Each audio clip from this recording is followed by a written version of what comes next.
کہ بھائی نے کویسچن کیا کہ نقلی دانت یہ لگوانا چاہتے ہیں، سامنے کے دانت ٹوٹ گئے ہیں، اب یہ نہیں پتا کہ وہ نقلی دانت کس مادے کے، کس چیز کے میٹیریل کیا ہے، کس سے تیار کیے گئے ہیں، تو وہ ان کو پتہ نہیں تو کیا لگوا سکتے ہیں کہ نہیں؟ جواب ایک اصول میں ذکر کر دیتا ہوں، اس قسم کے بہت سارے مسائل آپ اس سے حل کر سکتے ہیں۔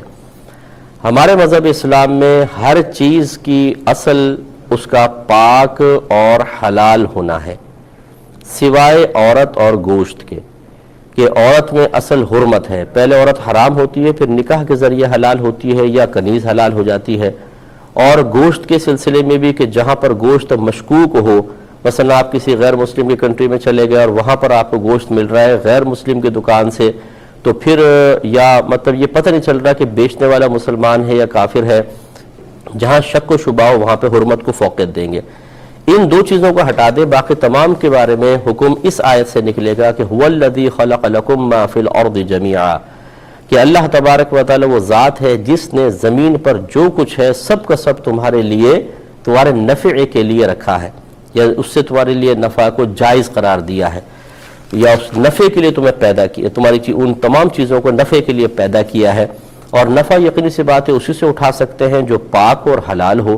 تو اس آیت سے ثابت ہوا کہ دنیا کی ہر شے ہمارے لیے مباح ہے، ہم اس سے نفع اٹھا سکتے ہیں، صرف حرام اسی کو کہیں گے جس کے بارے میں پھر کوئی دلیل مل جائے اور وہ چیز اس آیت کے حکم سے باہر نکل کر کسی اور دلیل کے تحت آ جائے۔ جیسے مثال کے طور پہ اس آیت کو اگر دیکھا جائے تو اللہ تعالیٰ نے دنیا میں جو کچھ ہے ہمارے نفع کے لیے پیدا کیا، یعنی وہ حلال ہے ہمارے لیے، طیب ہے، تو کیا سود بھی حلال ہے؟ تو کہیں گے کہ نہیں، کیونکہ اس کے بارے میں ایک آیت موجود ہے۔ کیا رشوت بھی حلال ہے؟ نہیں، کیونکہ الگ آیت موجود ہے۔ کیا مردار جائز ہے؟ نہیں، کیوں؟ الگ آیت موجود ہے۔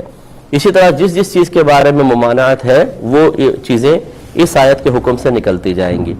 اب لہٰذا معلوم ہوا کہ اگر کسی کے بارے میں کوئی الگ آپ کے پاس دلیل موجود نہیں ہے تو پھر وہ حلال اور طیب ہوگی اور اسی آیت کے تحت آئے گی۔ اب ان دانتوں کا مسئلہ لے لیں، آپ کو نہیں پتا کہ کس میٹیریل سے تیار ہوئے ہیں، فرض کر لیں کہ بیچنے والا کہتا ہے یار مجھے بھی نہیں پتا یہ کس چیز سے تیار ہوتے ہیں، کون سے مسالہ اس میں ڈالا جاتا ہے کون سا نہیں ہے، تو بس پھر یہ اس آیت کے تحت آئے گا کہ اللہ تعالیٰ نے دنیا کی تمام چیزیں تمہارے نفع کے لیے پیدا کی ہیں، پھر آپ کو مزید تحقیق جستجو کسی کی ضرورت نہیں ہے، آپ اس کو استعمال کر سکتے ہیں۔